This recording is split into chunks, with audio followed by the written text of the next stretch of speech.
এর উপর আক্রমণ করার নিদান দিয়েছে, তার নামে অভিযোগ হবে, তাকেও আইনের দড়ি বেঁধে টানতে টানতে বিচার করা হবে।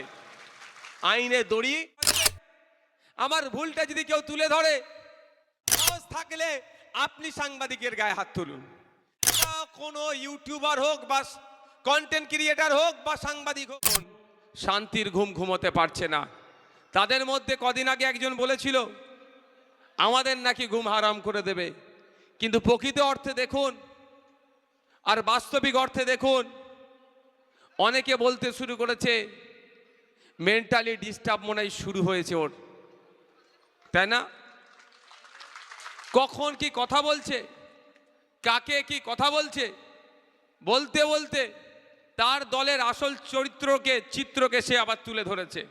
সাম্প্রদায়িক দল বলেও শুনলাম নাকি তার দলকে। আমরা তো দীর্ঘদিন ধরে বলছি বিজেপির হাতে জন্ম,